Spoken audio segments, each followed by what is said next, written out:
Hello everyone, how's it going? Welcome to our first look at Wild Rift patch 4.0. There was a little bit of delay to this patch, that's why we didn't get the patch which was originally supposed to be released this week, which is every single 2 weeks. But now we're getting the patch release next week, so it'll be either Wednesday or Thursday depending on your time zone. But as always, we're going to get a first look of the patch, which goes through some of the changes. Obviously these changes can be changed, these changes can be adjusted, so we're still going to take a look at the patch notes when we receive them next week. But I'll go through quickly the first look that we have here. Honestly, some of these changes are pretty ridiculous. I'm not gonna lie to you. I honestly have no idea what Riot are thinking with some of these changes. Some of them are nice, some of them are really good in my opinion, some of them are just absolutely crazy. Like, I don't know what they're thinking, but let's go through them anyway. First up is Akshan. Hopefully you guys can see this as well. I tried to make this as big as possible. I can't zoom in really anymore because I want to try and show the whole sheet at once, but hopefully you can see it. Maybe you might have to squint a little bit, but hopefully you get to see it. All right, first up is the champion buffs then. So first up we have Akshan. So the going rogue cooldown, so the second ability is going down at every single rank. It's going down by 4 seconds at every single rank.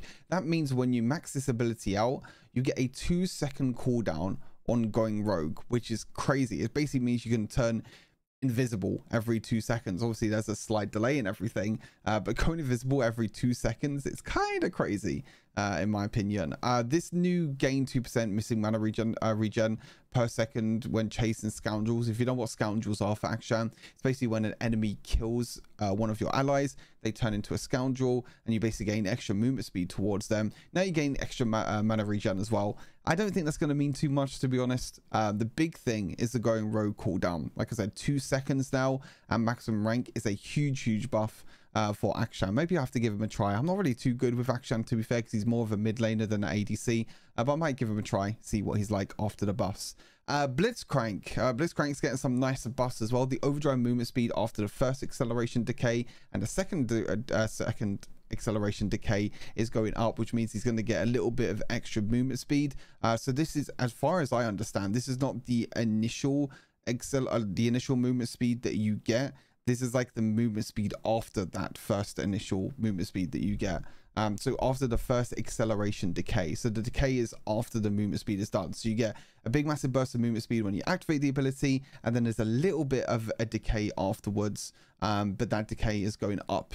So instead of being 10%, it's now 25%, and instead of 25%, it's now 50%. This is pretty big because Blitzcrank, when he used the ability, when you were slowed by quite a lot, and you were vulnerable to a lot of crowd control and a lot of damage. So you being able to get a little bit of extra movement speed now means that you can work around that a little bit better, which I think is quite nice. Ekko, they're buffing the passive. They want Ekko to be back in the jungle, I guess. These changes sometimes confuse me. It's like sometimes they nerf a champion, they're like, we want Ekko to be a mid laner. Now they're like, oh, we want Ekko to be back in the jungle, let's rebuff his monster modification. So that's going up from 110 to 140%.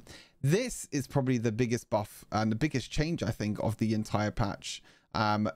Kayn is being buffed again, but the big thing is it's going to be Kayn's Shadow Assassin form, which is his blue form again. There's one really big change that I want to note in this. First up, we have the passive reset timer going from 6 seconds to 5 seconds. That means just the extra damage that you can get basically when you're out of combat for a little bit. When you do the next auto attack or ability, then you can do extra damage. So that goes down from 6 seconds to 15 seconds. This is the big part. So the Darkened Scythe Shadow Assassin passive bonus damage, so normally you'd get between 14 and 42%. Now it starts off at a whopping 32% extra bonus damage that you get now, which is an insane buff. This is, like I said, a crazy big buff. So it's basically going up by over double the amount. This is, I'm guessing, is depending on level, so 14% to 42% depending on level.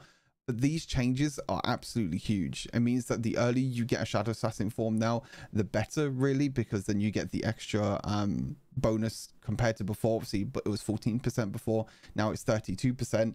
And the maximum one, so at level 15 you get 46% instead of 42%, which is not too big of a buff. The big one is the one in the early game. If you can get Shadow Assassin form as quick as possible, then you basically get, you know, 32% instead of 14%.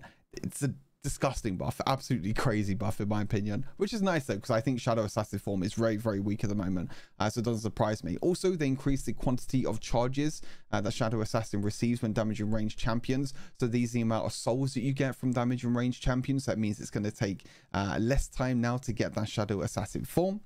Shadow Assassin steps, so the third ability, the cooldown has been reduced from 8 seconds to 7 seconds, and also the ultimate range has been increased ever so slightly. So everything has been buffed for Shadow Assassin Kayn. They already buffed his first ability before, his second ability, now they're buffing the passive even more, the ultimate even more, and the third ability even more. I mean, this already got buffed a bunch, and now it's getting buffed again. I think these changes are going to be absolutely insane, especially this extra passive bonus damage, which I think is going to be pretty big. This is a change that I don't really understand. This is a buff that I don't really understand. They're buffing Lucian. I think Lucian is pretty damn good at the moment. Honestly, I don't know why they're buffing Lucian. And it's not even like a small buff either. Like, it's a big buff in the early game. Like an extra 15 damage in the early game on Piercing Light. This is normally the ability that you go at level 1 anyway. Sometimes you go your second ability if you're in a losing matchup, like in a losing range matchup, if you're against like a Kayn or a Draven, if you want to play more passive, if you can't trade as much or walk up to the minions as much, then you can't really do too much. But most of the time you start off with Piercing Light. Like I said, extra 15 damage during the early game. This is on top of like if you get 3 auto attacks in to get Kraken Slayer. That's a shit ton of damage. That's a crazy amount of damage. Like I said, I think Lucian was in a fine spot already. I think his early game was, you know, pretty decent. So these are going to be some nice changes, I guess, for me as an ADC main to give a try out when the new patch gets released. Onto champion nerfs. Aatrox world ender increased healing has been reduced. This champion's healing is absolutely disgusting. The crazy thing is as well is I always build anti-heal against Aatrox because you kind of have to basically, otherwise he's just going to be healing infinite amounts. But even with the anti-heal, you still don't feel like that's enough. You still feel like you need something else to kind of kill Aatrox. And it's like I said, the healing is absolutely disgusting. Not only from the ultimate, but also from his passive, from his auto attacks, everything else. Sometimes he builds Divine Sunder as well, so he gets healing from that. Conqueror healing as well. So he just has so much healing in this kit. So it's really nice they actually nerfed the ultimate healing, especially the late game as well, by 15%, 10% in the middle game, and then 5% in the early game. So some pretty nice changes. Nautlius, this is a I'm pretty sure this is like a re-nerf,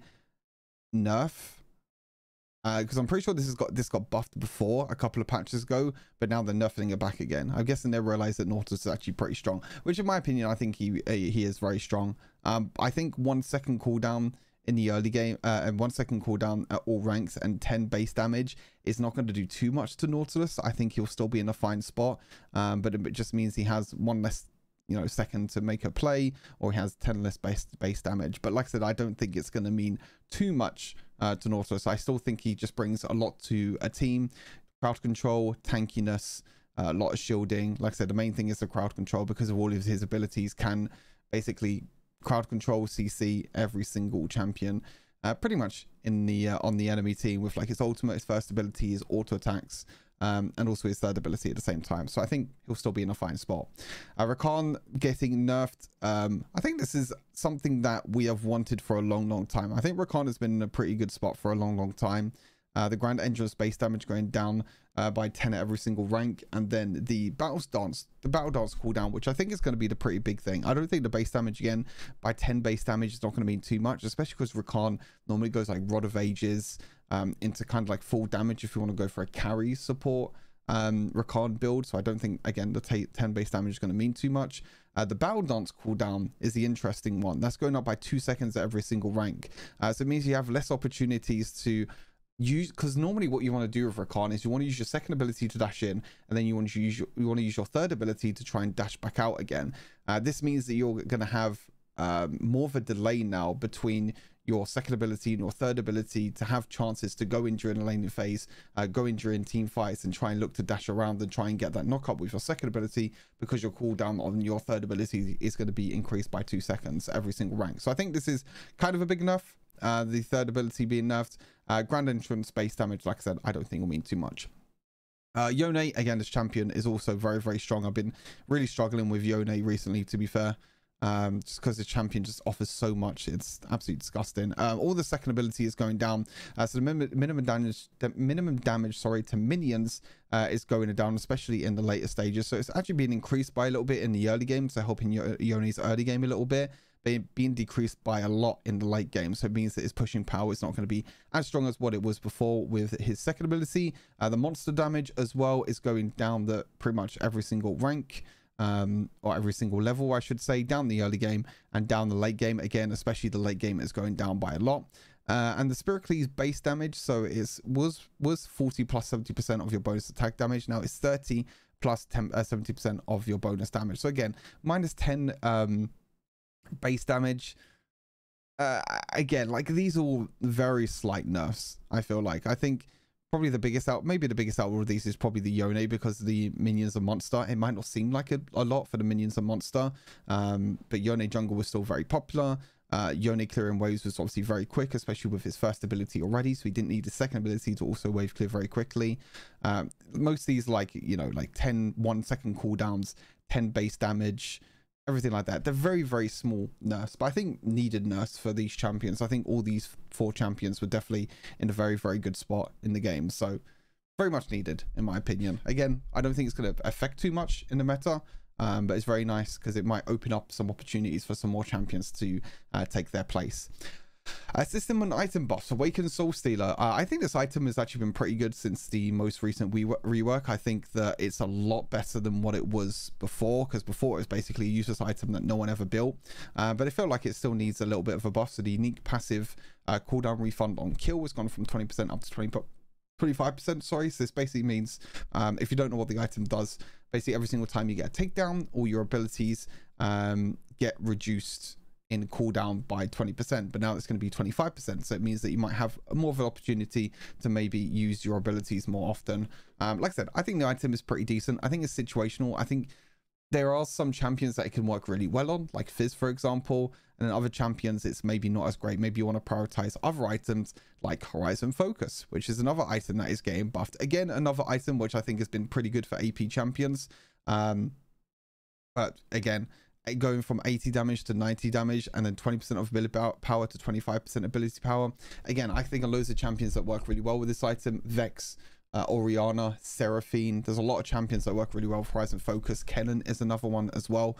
So I think this item will be very, very strong in the next coming patch, because not only the base damage but also the percentage of the ability power. This one I think is absolutely stupid in my opinion. I think this is probably one of the stupidest, craziest like changes ever. Like, I don't know why they are buffing Luden's Ekko like at all. I mean, I know it's only like the unique passive lightning damage, like it's not going to mean too much. You're probably going to think, oh, you're overreacting. Luden's Ekko is by far the best AP starting item of any item in the entire game. Every single AP champion now goes Luden's Ekko. You know what crazy thing is? You're even seeing champions like Annie build Luden's Ekko, Diana build Luden's Ekko, Galio build Luden's Ekko. These champions normally want to build Rod of Ages because of the extra tank stacks, the extra mana that you need as well. They're now all going Luden's Ekko, which just shows how strong this item is. But they're just like, oh, it needs a buff. So I don't really understand it, in my opinion, why they're buffing Luden's Ekko. Again, it's not anything to do with base stats or anything, so I don't think we need to overreact too much. But again, I don't think it's a very, very needed change. Hey, it's what it is. Adjustments. Again, some of these are kind of weird, some of these are kind of crazy. We'll see. This Ashe change I actually really like. I've actually been playing a lot of crit Ashe recently. I've been trying out this new build, which I'll probably release a video very, very soon for. And this is actually a buff to that, and actually a nerf to the more support mana immune Ashe. So the volley cooldown is going up, which means you can't spam this ability as much as before. It's going up by 2 seconds at every single rank. Normally what you do with Ashe, with like support Ashe or even like mana immune Ashe, for example, as like a carry, you go mana immune Triforce, you basically build as much ability haste as possible and you just spam your volley over and over again, and it becomes very, very annoying. But now they're buffing ranges focus base attack speed, so the early game is still going to be fine, but look at that attack speed. You get 55% attack speed now when you get ranges focus fully max, which I think is going to be pretty big especially if you're going like crit or even on hit Ashe with like Wits End, Blade the Ruin King. This can also be very, very good. But again, this is just the base attack speed. So it doesn't matter if you build extra attack speed, it doesn't give this ability extra attack speed. This is a base attack speed going up. So it means you can still build crit and you will still get that 55%, which is the exact same as if you go on hit with Blade the Ruin King, Wits End, you'll still only get 55% extra base attack speed. So really, really big changes, I think, to Ashe. Like I said, I've been playing a lot more crit and on hit Ashe, which again, I'll be doing a video very, very soon on, and I'll probably do another video after that to take a look at these changes in a lot more detail. But again, nerf to Man Immune and Trinity Force Ashe, but a buff to on hit and crit Ashe, which I think is going to be very, very nice because I've been enjoying it quite a lot. I think it's actually pretty decent. Changes to Lux again. These changes are basically, again, going less towards mid lane and carry Lux and more towards support Lux, and I'll explain why.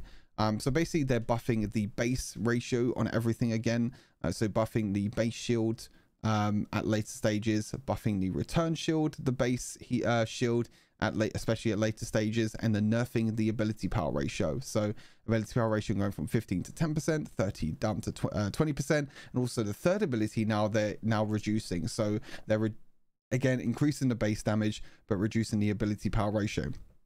Again, this is more Riot are trying to lean Lux towards more of a supportive role where you don't really need to build that much ability power, rather than needing to build, you know, items like Luden's Ekko. Horizon Focus is another good item for Lux, Void Staff, Death Cap, like these items, because you don't really need that much, because the extra ability power is not going to give you that extra. You know, you have enough from the base to be able to build support items that maybe might not give you you know, a lot of ability power, might not give you as much ability power as, say, like Luden's Ekko. So you could maybe look to go towards Ardent Sensor, Harmonic Ekko, maybe Imperial Mandate if you want to as well. So again, more going towards that build. They tried to do this in the past. They've done these changes before to the shield in the past, where they increase the base and reduce the AP. But again, I guess they're trying to do it even more now. And these are bigger cuts. You know, this is 5%, this is 10%, this is 5%. But again, the base numbers are going up by quite a bit, which I think is quite nice. But look at this, like 290 plus 145 shield. I can't do maths. Like, what's that? 435. Something like that. 435 shield. Yeah, I think it is. Yeah, 435 shield. That's a maximum level of your second ability. Support Ashe normally maxes this ability first. That means at level 6, you're going to have a 465 shield. That's crazy. On top of that, you can also go Protect Enchant as well and make that shield even bigger, by the way. I think it's crazy. But yeah, I think support Lux definitely going to be going up in popularity. Sett, some adjustments. They're increasing his base AD to help him more in the early game, help him more with the trades in the early game, reducing his attack speed per level from 1.7 down to 1.2%. Again, like I said, it helps Sett a lot in the early game. I don't think the attack speed per level is going to mean too much, even though it does go down by quite a lot, to be fair. You're losing like, what, 0.5 per level? 0.5 times 18, so you're losing like 9% attack speed in total at level 15. So it's quite a lot, to be fair. Thinking about it, it is quite a lot to... Wait, did I work that out correctly? I don't think I did work that out correctly. Anyways, 0.5 per level times it by 18. Oh no, it is, yeah, it is 9. Yeah, I'm trolling. Yeah, 9%. You're losing 9% attack speed in total across all levels up to level 15. So yeah, it's going to be a pretty big cut, but again, they're buffing the early game, which is fine. This Zoe, this should have been just in the buff section. This is basically a buff to Zoe. I don't know why they are buffing Zoe. I don't know. Apparently there's a bug fix an issue where this that prevented this ability applying on hit effects. Cool, I guess. I can't really think of any on hit effects that really benefit Zoe anyway. If you can think of anything, then let me know. Spell Thief's movement speed is going up by 10% every single rank. Well, 10 5 5 0 5. Oh no, it's actually going down. Oh, okay. So 10% in the early game, which I think is kind of crazy anyway.